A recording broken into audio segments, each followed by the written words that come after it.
Você está no canal Suíte Presidencial, meu nome é Fabiano, sejam muito bem-vindos. E no vídeo de hoje, você terá a oportunidade de compreender melhor o conflito que vem tomando conta dos noticiários nos últimos dias, entre Rússia e Ucrânia. Lembrando que esse vídeo vai ser um pouquinho diferente dos outros aqui do canal, porque ele tem um pouquinho de opinião, um pouco de fatos, de visão sobre o que está acontecendo, então fica o aviso. Mas antes de começar, se você ainda não é inscrito, se inscreva e deixe aqui abaixo nos comentários a sua opinião sobre esse assunto. Esse vídeo requer bastante atenção, pois o assunto é complexo e aborda diversos momentos históricos. A mecânica aqui vai funcionar da seguinte maneira: eu separei o assunto por tópicos e no final pretendo fazer um apanhado geral para concluir a linha de pensamento. Primeiro, é preciso voltarmos ao final da década de 80, mais precisamente em 89, na chamada Cimeira de Malta. O Muro de Berlim havia caído no dia 9 de novembro daquele mesmo ano, e já no dia 3 de dezembro, Mikhail Gorbachev e George Bush marcaram um encontro em Valetta, inclusive um encontro bastante diferente, pode-se dizer, já que as reuniões foram realizadas em embarcações militares. E ali eles discutiram o futuro da Europa e o fim da Guerra Fria entre as duas superpotências. Todos os presentes ali saíram, pode-se dizer, entre aspas, ganhando. Acontece que já nesse encontro, em Malta, e posteriormente em fevereiro de 1990, após o encontro com o secretário de Estado norte-americano James Baker, os soviéticos, e vamos colocar aqui os russos, ficaram com a impressão, e alguns dizem até a garantia, de que os Estados Unidos, juntamente com outros países da Europa Ocidental, e aqui se entende OTAN, se comprometeram a não avançar sua esfera de influência para além da Alemanha. Essa é uma informação relativamente fácil de ser encontrada e consta no Arquivo Nacional de Segurança dos Estados Unidos, e recentemente foi elaborada uma matéria sobre o tema no jornal The Economist. Enquanto que os países que estavam sob a chamada Cortina de Ferro estariam sob a influência soviética e posteriormente da Rússia. Acontece que naquela época em que o Muro de Berlim caiu, havia na Alemanha um oficial de inteligência da KGB chamado Vladimir Putin, que posteriormente afirmou que o fim da União Soviética era a maior tragédia do século. E obviamente não ficou nada contente com tudo aquilo que estava acontecendo naquele início de década de 90, já que o iminente fim da União Soviética causaria estragos enormes na Rússia e modificaria a balança de poder, pois tirando de equação uma superpotência, várias peças do xadrez geopolítico iriam mudar. O tempo passou e aquele oficial de inteligência da KGB subiu de posto e, alguns anos depois, acabou por se tornar presidente da Rússia, muito por conta da caótica administração do governo Yeltsin. Nesse meio tempo, a OTAN veio cada vez mais aumentando seu número de membros e se aproximando cada vez mais daquilo que a Rússia considera sua área de influência. Como é possível ver nessa imagem, os países verdes são aqueles que se tornaram membros após a queda do Muro de Berlim. E dá para perceber claramente que a OTAN cada vez mais se aproxima da Rússia, que vê esse movimento como uma ameaça aos seus interesses. E temos aqui a Ucrânia como um estado tampão, vamos dizer assim.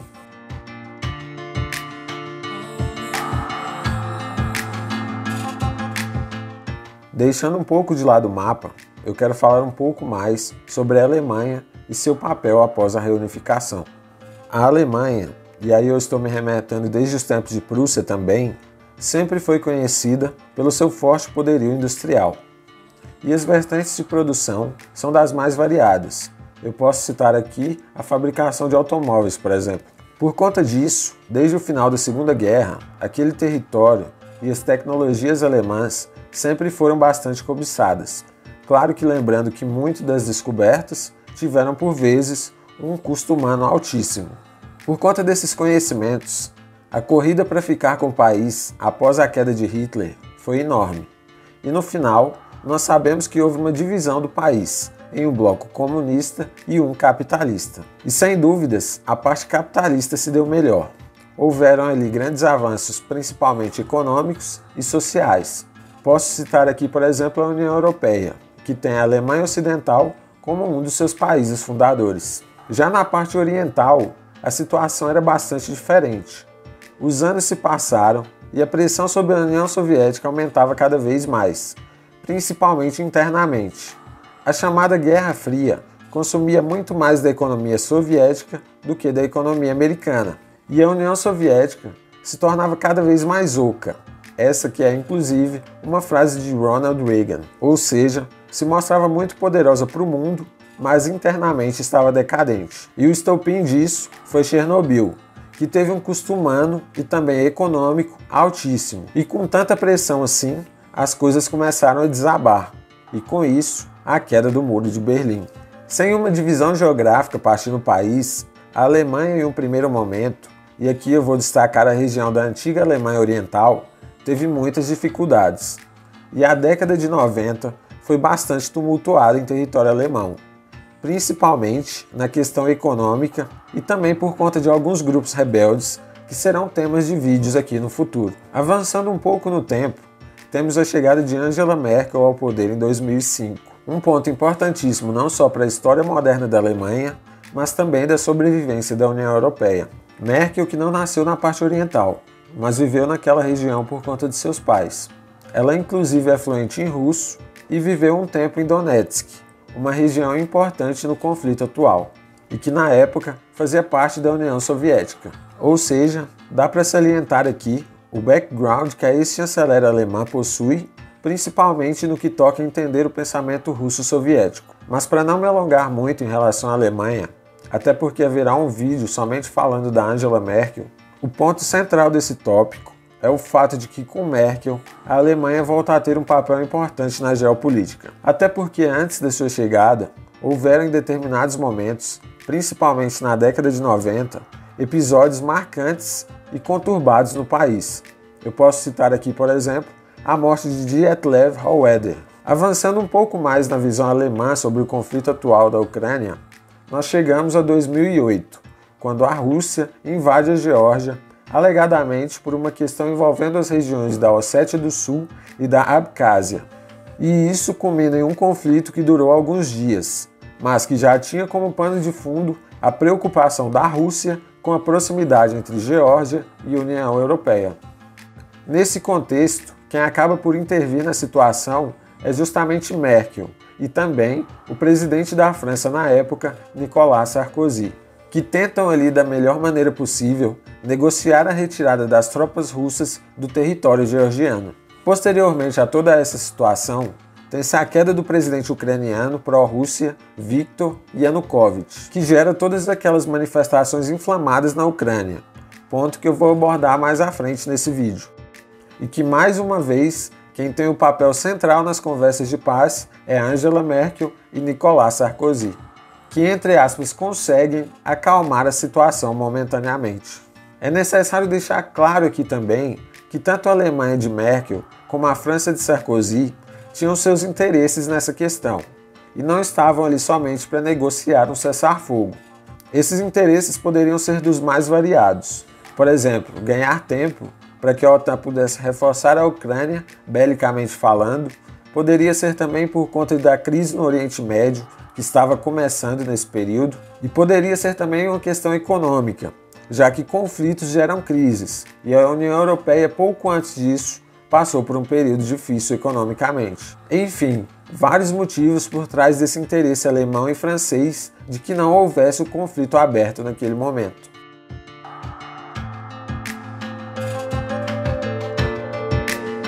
Já a questão pelo ponto de vista russo e ucraniano é algo que vai mais além do território em si. É algo que envolve muito mais do que apenas um risco no mapa. É algo histórico e cultural. O Império Russo, que posteriormente daria lugar à Rússia como país, teve o território ucraniano como uma das suas principais áreas. Inclusive, uma das grandes vitórias de Pedro o Grande, considerado por muitos como o primeiro imperador russo, aconteceu onde é hoje a Ucrânia, a chamada Batalha de Poltava. Avançando no tempo, temos a Revolução Russa e a União Soviética. E mais uma vez, o território que compreende hoje a Ucrânia, fazendo parte juntamente com a Rússia de uma mesma, entre aspas, bandeira. Mas também é necessário deixar claro aqui que a Ucrânia, com o passar do tempo, tem cada vez mais sua identidade nacional e se interessa em desvencilhar-se da Rússia e ter sua independência de fato. Identidade essa que aumenta principalmente na época em que a União Soviética era governada por Stalin, que promoveu atos bárbaros contra o povo ucraniano.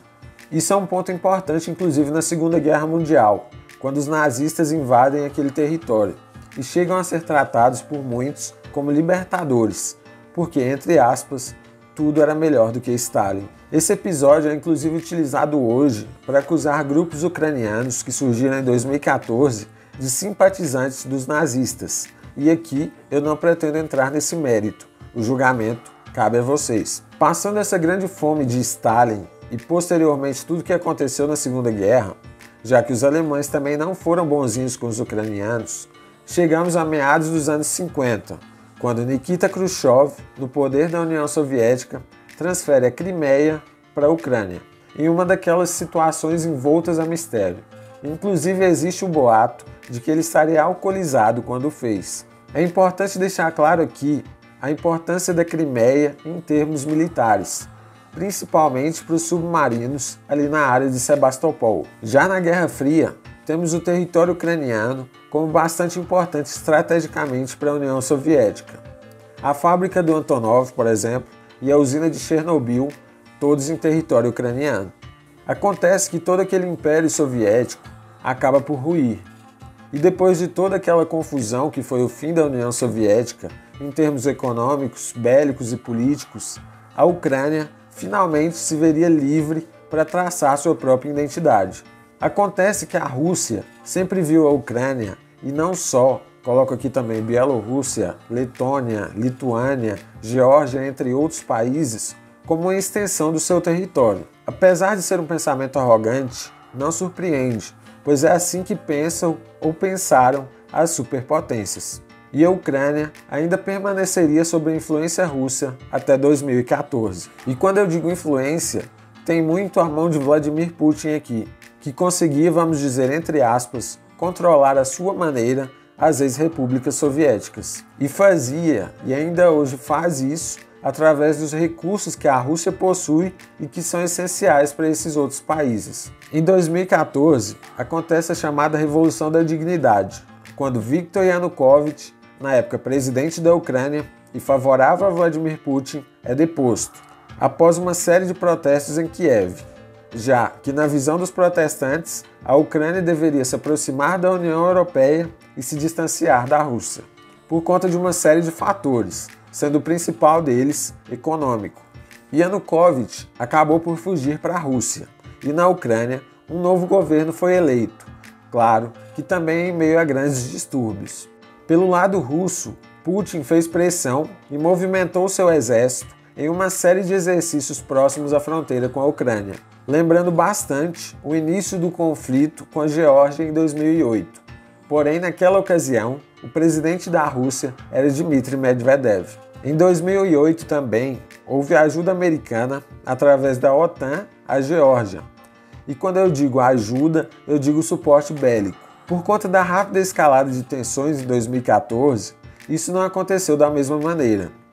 E a Rússia tomou ou retomou, a depender da sua visão, a Crimeia, já que, como dito anteriormente, é uma região estrategicamente muito importante.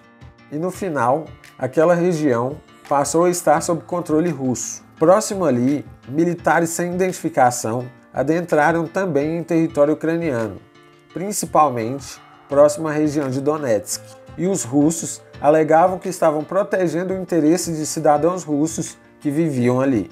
A Ucrânia, por sua vez, reagiu e houve um confronto de fato, pequeno, porém houve.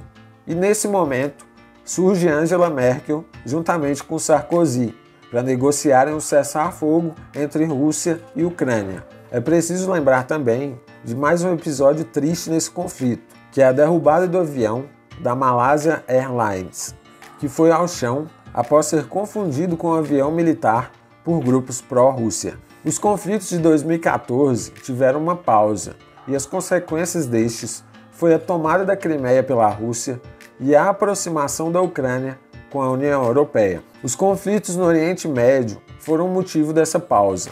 Tanto Rússia quanto Estados Unidos e também a Alemanha estavam mais focados em resolver aquela questão, e a situação na Ucrânia ficou para segundo plano.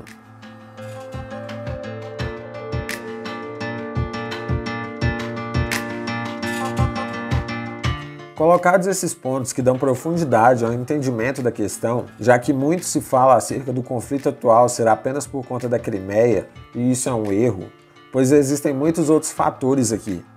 Vou agora passar a situação atual. A escalada de tensões atual tem 3 fatores importantes. O primeiro é o fato de que a situação no Oriente Médio, principalmente na Síria e no Iraque, está mais controlada. Em segundo, houve uma mudança de poder e, com isso, necessariamente, uma mudança de pensamento acerca do assunto em Washington, já que Donald Trump saiu da presidência e Joe Biden assumiu seu lugar. A mudança afeta diretamente na relação que Putin tinha com o presidente republicano e que ele não tem com o democrata. E terceiro, o fim do mandato de Angela Merkel na Alemanha, que é um ponto muito importante, pois em um primeiro momento gera muita dúvida sobre como será o pensamento do seu sucessor, no que diz respeito à política externa, já que a Alemanha é o pilar de sustentação da União Europeia.